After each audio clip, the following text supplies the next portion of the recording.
പ്രതിപക്ഷ നേതാവ് V D Satheesan മാധ്യമങ്ങളെ കാണുന്നു. ദൃശ്യങ്ങളിലേക്ക്. കാരണം ഇത് വളരെ വേദനിപ്പിക്കുന്ന, നമ്മളെല്ലാം വിഷമിപ്പിക്കുന്ന പ്രസ്താവനകളാണ് ഉത്തരവാദികളായ ആളുകളുടെ ഭാഗത്തു നിന്നുണ്ടാകുന്നത്. എന്താണ് ഇവരും സംഘപരിവാറും തമ്മിലുള്ള വ്യത്യാസം? ഭരണകൂടത്തിൽ ഇരുന്നു കൊണ്ട് മന്ത്രിമാരുൾപ്പെടെയുള്ള ആളുകൾ ഇത് ചെയ്താൽ കേരളം എവിടെ എത്തിച്ചേരും എന്ന് തിരിച്ചറിയണം. ഇതാണ് എനിക്ക് പറയാനുള്ളത്. ഇങ്ങനെ പറയാൻ നേരത്ത് വ്യാപകമായ ആക്രമണം സഹിച്ചതിനെതിരെ ഉണ്ടാകുന്നുണ്ട്. പല സാമുദായിക നേതാക്കളുടെ അടുത്ത് ഇന്നലെയും ഉണ്ടായിരുന്നു. അത് തുടരുകയാണ്. എനിക്കത് കുഴപ്പമില്ല. കാരണം ഞാൻ വർഗീയതയ്ക്കെതിരായ ഒരു നിലപാടെടുത്തതിന്റെ പേരിൽ ഏത് ആക്രമണങ്ങളെയും ഏത് കുന്തമുനകളെയും നേരിടാൻ ഞാൻ തയ്യാറാണ്. ഞാൻ പറഞ്ഞല്ലോ, വർഗീയതയുമായി ഏറ്റുമുട്ടി തോറ്റ് നിലത്ത് വീണാലും അത് വീരോചിതമായ ചരമമായിരിക്കും. അല്ലാതെ വെറുതെ പോകില്ല. എനിക്കൊരു ഭയമില്ല. അല്ല, അതൊക്കെ സമയമുണ്ടല്ലോ, എല്ലാവരും സംസാരിക്കും. ഞാൻ പറഞ്ഞിരിക്കുന്നത് ഇന്ത്യൻ നാഷണൽ കോൺഗ്രസിന്റെ നിലപാടാണ്, UDFന്റെ നിലപാടാണ്. ഞാനൊരു കോൺഗ്രസ്സുകാരനായതുകൊണ്ടാണ് എനിക്കങ്ങനെ സംസാരിക്കാൻ പറ്റുന്നത്. ഞാൻ കോൺഗ്രസ്സുകാരനാണ്. കോൺഗ്രസിന്റെ ആശയമാണ് ഞാൻ പങ്കുവയ്ക്കുന്നത്. കേരളത്തിന് വേണ്ടിയിട്ടാണ് സംസാരിക്കുന്നത്. കേരളത്തെ തകർത്താൻ, കേരളത്തെ ഭിന്നിപ്പിക്കാൻ ആര് വന്നാലും അതിനെ ചെറുത്ത് തോൽപ്പിക്കുക തന്നെ ചെയ്യും. ഇന്നലെ NSSന്റെ ജനറൽ സെക്രട്ടറി പറഞ്ഞത് താങ്കൾ കഴിഞ്ഞ തെരഞ്ഞെടുപ്പിന്റെ സമയത്ത് 1.5 മണിക്കൂർ അവിടെ ആസ്ഥാനത്ത് ചെന്നിരുന്നു, അദ്ദേഹത്തെ കണ്ടു, ഈ നേതാക്കളുമായിട്ട് ഇവിടെ. ഞാൻ ഒരു പ്രാവശ്യമല്ലല്ലോ, പല പ്രാവശ്യം ഞാൻ പെരുന്നയിൽ പോയിട്ടുണ്ട്. ഞാൻ വെള്ളാപ്പള്ളി നടേശന്റെ കണിച്ചുകുളങ്ങരയിലുള്ള വസതിയിൽ പോയിട്ടുണ്ട്. ഞാൻ മുഴുവൻ സമുദായ നേതാക്കളെയും കാണാൻ പോവാറുണ്ട്, ഇപ്പോഴും പോവാറുണ്ട്, നേരത്തെയും പോവാറുണ്ട്. അതിലെന്താ, രാഷ്ട്രീയ നേതാക്കളെ കാണണ്ടേ, അവരുമായിട്ട് ഇന്ററാക്ഷൻ നടത്തണ്ടേ? കഴിഞ്ഞ തെരഞ്ഞെടുപ്പിന് മുമ്പ് ശ്രീ ഉമ്മൻചാണ്ടിയും രമേശ് ചെന്നിത്തലയും ഉൾപ്പെടെയുള്ള ആളുകൾ എന്നോട് അഭ്യർത്ഥിച്ചനുസരിച്ചിട്ടാണ് ഞാൻ പെരുന്നയിൽ പോയി അദ്ദേഹത്തെ കണ്ടത്. അതിനെന്താ കുഴപ്പം? അതിനുശേഷം പ്രതിപക്ഷ നേതാവായതിനു ശേഷം ഞാൻ പറഞ്ഞല്ലോ ഇന്നലെ, ഞാൻ KC വേണുഗോപാൽ കൂടി അദ്ദേഹത്തെ സന്ദർശിക്കാൻ പോയിട്ടുണ്ട്. അദ്ദേഹം സുഖമില്ലാതെ കിടന്നപ്പോൾ ആശുപത്രിയിൽ അദ്ദേഹത്തെ കാണാൻ പോയിട്ടുണ്ട്. ഞാൻ ശ്രീ വെള്ളാപ്പള്ളി നടേശനുമായിട്ട് തിരുവനന്തപുരത്ത് വെച്ച് ഒരു കല്യാണ സമയത്ത് വെച്ച് അദ്ദേഹവും ഞാനുമായിട്ട് ദീർഘനേരം സംസാരിച്ചിട്ടുണ്ട്. അതെന്താ അർത്ഥമാക്കുന്നത് എനിക്ക് മനസ്സിലായി.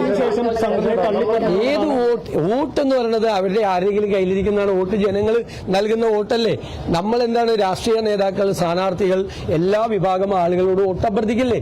പഞ്ചായത്ത് മെമ്പർ മത്സരിക്കുന്ന സമയത്ത്, MLA മത്സരിക്കുന്ന സമയത്ത്, MP-മാര് മത്സരിക്കുന്ന സമയത്ത് എല്ലാവരെയും പോയി കാണില്ലേ? പള്ളിയിൽ പോയി പള്ളിയിലെ ഭാരവാഹിയെ കാണും, ക്ഷേത്രത്തിലെ ഭാരവാഹികളെ കാണും, എല്ലാ മതസ്ഥരെയും കാണില്ലേ? എല്ലാവരോടും സംസാരിക്കില്ലേ? അല്ലല്ല, അത് പോകുന്നത് അങ്ങനെയാണ് അവർ കരുതുന്നതെങ്കിൽ പോകാതിരിക്കാം. അല്ലാതെ നമ്മൾ എന്ത് ചെയ്യാൻ പറ്റും? ഞാൻ പിന്നീട് പോയല്ലോ. ഞാൻ ഏത് സംഘടനയാണ് തള്ളി പറഞ്ഞത്? നിങ്ങൾ പറ. അല്ലല്ല, ഞാൻ പണ്ട് പറഞ്ഞിരിക്കുന്ന നിങ്ങൾ പറഞ്ഞു, നിങ്ങളുടെ കയ്യിലൊക്കെ റെക്കോർഡുണ്ടല്ലോ. അല്ല, നിങ്ങളുടെ കയ്യിൽ റെക്കോർഡുണ്ടല്ലോ. ഞാൻ ഏത് സമുദായത്തെയാണ് കേരളത്തിൽ തള്ളി പറഞ്ഞിട്ടുള്ളത്? ഒരു സമുദായത്തെയും തള്ളി പറഞ്ഞിട്ടില്ല.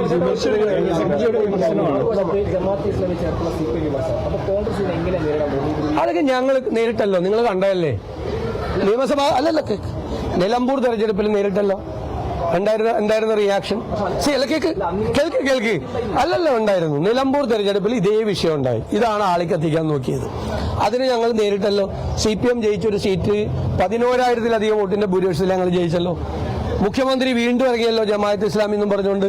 ജമാഅത്ത് ഇസ്ലാമി അദ്ദേഹം കണ്ടിട്ടില്ല, അങ്ങനെ ഒരു സംഭവം ഉള്ളത് കേട്ടിട്ടില്ല എന്ന് പറഞ്ഞു. അപ്പൊ അദ്ദേഹം ഹിറ സെന്ററിൽ അവരുടെ ആസ്ഥാനത്ത് അമീറുമായി സംസാരിക്കുന്ന ഫോട്ടോ ഞാൻ മലപ്പുറത്ത് പത്രസമ്മേളനത്തിൽ കാണിച്ചല്ലോ നിങ്ങളോട്. അദ്ദേഹത്തിന്റെ പ്രസ്താവനകൾ കാണിച്ചല്ലോ. അദ്ദേഹം ജമാഅത്ത് ഇസ്ലാമിയെ അനുകൂലമായി സംസാരിക്കുന്നതിന്റെ വീഡിയോ ക്ലിപ്പ് ഞാൻ കാണിച്ചല്ലോ.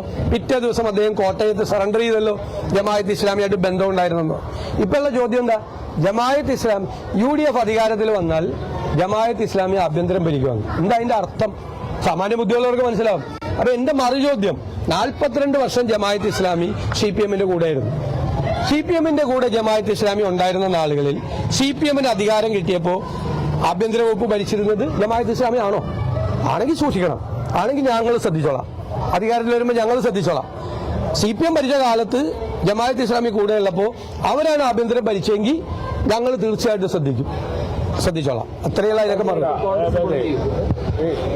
അതെ, ഇപ്പോൾ ഈ വെള്ളാപ്പള്ളി നടേശനെയും ഒപ്പം തന്നെ സുകുമാരൻ നായരെയും ഇവർ ഇരിക്കുന്ന സ്ഥാനങ്ങളെയാണോ അങ്ങ് ബഹുമാനിക്കുന്നത്, ഈ വ്യക്തികളെയല്ലേ? അല്ലല്ല, വ്യക്തികളോട് എന്താ അത് നോക്കുന്ന ബഹുമാനക്കുറവ്? വ്യക്തികളോട് ഞാൻ പറഞ്ഞല്ലോ, ഞാൻ ആരെയും കുറിച്ച് ഒരു മോശമായ വാക്കും പറയില്ല, പണ്ടും പറഞ്ഞിട്ടില്ല. ഒരു മോശമായ വാക്കും പറയില്ല. നിങ്ങൾ എന്നെ കുറിച്ച് എന്തെല്ലാം മോശമായ വാക്കുകളാണ് പറഞ്ഞിരിക്കുന്നത്, എന്തെല്ലാം മോശമായ വാക്കുകളാണ് പറഞ്ഞിരിക്കുന്നത്. ഞാൻ അവരുടെ പ്രായവും അവരിയ്ക്കുന്ന സ്ഥാനത്തെയും ബഹുമാനിച്ചുകൊണ്ട് ഒരു വാക്കും മോശമായിട്ട് ഞാൻ പറയില്ല. പക്ഷേ വർഗീയതയ്ക്കെതിരായിട്ട് പറയും. വർഗീയത ആര് പറഞ്ഞാലും പറയും. എനിക്കെന്ത് സംഭവിച്ചാലും വ്യക്തിപരമായ രാഷ്ട്രീയ ജീവിതത്തിലെ ലാഭനഷ്ടങ്ങൾ നോക്കിയിട്ടല്ല ഈ നിലപാട്. വ്യക്തിപരമായി നഷ്ടം വന്നാലും ഈ നിലപാടിൽ ഞാൻ ഈ സ്ഥാനത്തിരിക്കുന്നിടത്തോളം കാലം ഞാൻ വെള്ളം ചേർക്കില്ല. ഈ വൃത്തികേട് കണ്ടിട്ട് അത് കേട്ടില്ല കണ്ടില്ല എന്ന് പറഞ്ഞ് അടിക്കണം. ജയിച്ചു വന്നവരുടെ മതം നോക്കാൻ പറഞ്ഞിരിക്കുകയാണ്. ഒരു മന്ത്രി കേരളത്തിൽ ഈ ഭരണഘടന തൊട്ട് സത്യപ്രതിജ്ഞ ചെയ്ത ഒരു മന്ത്രി പറഞ്ഞിരിക്കുകയാണ്, ജയിച്ചു വന്നവരുടെ ജാതി നോക്കുക, അവരുടെ മതം നോക്കാൻ പറഞ്ഞിരിക്കുക. അത് കേട്ട് മിണ്ടാതിരുന്ന അതിലും നല്ലത് ഇത് നിർത്തി വേറെ വല്ല പണിക്കും പോകുന്നു. അതിന് ഞാനില്ല, അതിനെ എതിർക്കുക തന്നെ ചെയ്യും. അല്ല, അതൊന്നും എനിക്ക് വിരോധമില്ലെന്നേ. എന്നെക്കാളും മികച്ച എത്രയും നേതാക്കന്മാർ കോൺഗ്രസിലുണ്ട്. എനിക്ക് സന്തോഷമുള്ളൂ. എന്നെ താരതമ്യം ചെയ്ത് ഏതെങ്കിലും കോൺഗ്രസ് നേതാക്കന്മാരെ പുകഴ്ത്തി പറഞ്ഞ് എനിക്ക് സന്തോഷമുള്ളൂ. അവരൊക്കെ എന്റെ നേതാക്കന്മാരല്ലേ. രമേശ് ചെന്നിത്തല എന്റെ നേതാവാണ്. സംശയം എന്താ? അല്ല, അത് അവർക്ക് പറയാന്നേ. അവർക്കൊരാളെ വിമർശിക്കാം. ഞാനൊരു വർഗീയമായ നിലപാട് ഏതെങ്കിലും കാലത്ത് എടുത്തിട്ടുണ്ടോ? നിങ്ങൾക്ക് അറിയാലോ. താങ്കൾ സാമുദായിക നേതാക്കന്മാരെ കാണാൻ പോകുന്നുണ്ടോ? കാര്യം സംഭവിച്ചിട്ടുണ്ട്. അപ്പോൾ അല്ലെ നേരത്തെ തന്നെ ഇതൊക്കെ നേരത്തെ അല്ല പരസ്യമായിട്ടല്ലേ പോകുന്നത്. പരസ്യം എന്റെ വാഹനം കേടായിട്ട് ഞാൻ എന്റെ ഫ്രണ്ടിന്റെ വീട്ടിൽ കൊണ്ട് എന്റെ ടയറിലെ എയർ തീർന്നിട്ട് വേറെ വണ്ടി എടുത്തുകൊണ്ടാണ് ഞാൻ പോയത്. വേറെ വണ്ടി കാക്കനാടുള്ള എന്റെ സുഹൃത്തിന്റെ വീട്ടിൽ കൊണ്ട് വണ്ടി എടുത്ത് പോണ്. സിനഡിന്റെ ആസ്ഥാനത്ത് പോകാൻ വേണ്ടിട്ട് വേറെ വണ്ടി പോണതിന്റെ ദേശീയമാണ്. നിക്ക് അതിൽ തന്നെ പെട്ട എത്രയോ ബിഷപ്പുമാരെ ഞാൻ കണ്ടിട്ടുണ്ട്. കഴിഞ്ഞ ദിവസം ഞാൻ പോയപ്പോ ഞാൻ താമരശ്ശേരി ബിഷപ്പിന്റെ കൂടെ ബ്രേക്ക്ഫാസ്റ്റ് കഴിച്ചിട്ടാണ് വയനാട്ടിലെ പരിപാടിക്ക് പോയത്. എല്ലാ സ്ഥലത്തും പോകാറുണ്ട്. അതിനെന്താ ഞാൻ ഒരു സ്ഥലത്തും ഞാൻ പോകില്ല എന്ന് ഞാൻ എവിടെയെങ്കിലും പറയുന്നുണ്ട്? ഞാൻ പറഞ്ഞിരിക്കുന്നത് എവിടെയും എത്തുമെന്നാണ് പറഞ്ഞിരിക്കുന്നത്. എവിടെയും എത്തും. ഞാൻ പണ്ട് പറഞ്ഞിരിക്കുന്ന ഒറ്റ വാചകമുള്ളൂ. അത് ഈ സമുദായ നേതാക്കളോടല്ല പറഞ്ഞേക്കണം, രാഷ്ട്രീയ നേതാക്കളോടാണ് പറഞ്ഞത്. അതായത് രാഷ്ട്രീയ നേതാക്കൾ പരിധി വിട്ട് സമുദായ നേതാക്കളെ ആശ്രയിച്ചൊരു കാലത്ത് ഞാൻ പറഞ്ഞിട്ടുണ്ട്. MLA ഇരിക്കുമ്പോൾ എന്താ പറഞ്ഞത്? അവരൊക്കെ നല്ല ആളുകളാണെന്ന് പറഞ്ഞത്. സമുദായ നേതാക്കൾ അവരിയ്ക്കാൻ പറയുമ്പോൾ നമ്മൾ ഇരിക്കാനേ പാടുള്ളൂ, കിടക്കരുന്നു. അത് രാഷ്ട്രീയ നേതാക്കളോടാണ് പറഞ്ഞത്. അവരിയ്ക്കാൻ പറയുമ്പോൾ നമ്മൾ അവരുടെ മുമ്പിൽ പോയി ഇരുന്നാൽ മതി. ഇരിക്കാൻ പറയുമ്പോൾ കിടക്കരുത് എന്ന് ഞാൻ പറഞ്ഞിട്ടുണ്ട്. അതാണ് ഈ വാചകം. മനസ്സിലായ? ഞാൻ കിടക്കൂലല്ലോ അവരൊന്നും മുമ്പിൽ. ഞാൻ അവരുടെ മുമ്പിൽ ഇരിക്കുള്ളൂ. അവരിയ്ക്കാൻ പറഞ്ഞ ഒരു നഷ്ടം ഉണ്ടാക്കില്ല. കോൺഗ്രസിന് വർഗീയതയ്ക്കെതിരായ നിലപാട് എന്താ? അങ്ങനെയാണെങ്കിൽ രാഹുൽ ഗാന്ധി വരുന്നുണ്ടെന്ന് ആ മനുഷ്യൻ ചെയ്തുകൊണ്ടിരിക്കുന്ന എന്താ? വർഗീയതയ്ക്കെതിരെയുള്ള പോരാട്ടമാണ് നടത്തുന്നത്, അല്ലെ? അവിടെ അദ്ദേഹം വർഗീയതയ്ക്കെതിരായിട്ട് പോരാട്ടം നടത്തുമ്പോൾ ഇവിടെ വർഗീയതയുമായി ഞങ്ങൾ സന്ധി ചെയ്താലാണ് കോൺഗ്രസിന് ദോഷം വരുന്നത്. സാമുദായിക സംഘടനാ നേതാക്കളുമായിട്ടൊരു തല്ല് വേണ്ട എന്നൊരു ലൈൻ കോൺഗ്രസിനുണ്ട്.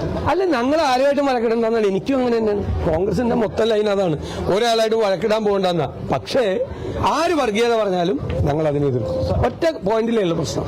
ഒറ്റ പോയിന്റിൽ ആര് വർഗീയത പറഞ്ഞാലും, ഏത് സമുദായ നേതാവോ ഏത് രാഷ്ട്രീയ നേതാവോ ആരും വർഗീയത പറഞ്ഞ് ജനങ്ങളെ ഭിന്നിപ്പിക്കാൻ കേരളത്തിൽ നോക്കിയാൽ അത് ഞങ്ങൾ സമ്മതിക്കില്ല. ആരായാലും അവർക്ക് അങ്ങനെയൊന്നും ഒരു പരാതിയില്ല. അവരങ്ങനെയൊന്നും പറഞ്ഞില്ലല്ലോ. ഒരു പരാതി ഇടപെടലിന് വേണ്ടിയില്ലേ സാമുദായിക നേതാക്കളുടെ പ്രസ്താവനകൾക്ക് പിന്നിൽ CPM-ന്റെ മുഖ്യമന്ത്രിയുടെ ഇടപെടലുകൾ ഉണ്ടായിട്ട് അത് നിങ്ങൾ അന്വേഷിക്കാതെ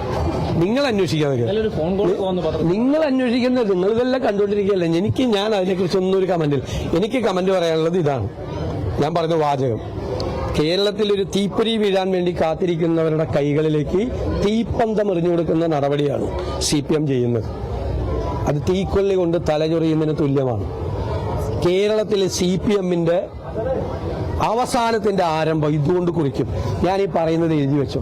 ആർക്കാണ് ഇതിൻ്റെ അകത്ത് നഷ്ടം ഉണ്ടാകുന്നതെന്ന് നിങ്ങൾ എഴുതി വെച്ചോ. ഞാനീ പറയുന്നത് ഇന്ന് ചേന്നമംഗലത്ത് നിന്നാണ്, ഒരു പൈതൃക ഗ്രാമത്തിൽ നിന്നാണ് ഞാൻ പറയുന്നത്. എൻ്റെ പ്രിയപ്പെട്ട ഗ്രാമത്തിൽ നിന്നാണ് ഞാൻ പറയുന്നത്. നിങ്ങൾ എഴുതി വെച്ചോ, ചരിത്രത്തിൽ എഴുതി വെച്ചോ. ഈ തീക്കൊല്ലി കൊണ്ട് തലചൊറിയുന്ന ഈ CPM-ന്റെ ഈ വർഗീയവാദം അത് CPM-ന്റെ അവസാനത്തിന്റെ ആരംഭമായിരിക്കും. എഴുതി വെച്ചോ. എന്തെങ്കിലും ചരിത്രത്തിൽ ഞാനും അങ്ങനെയെങ്കിലും അറിയപ്പെടും.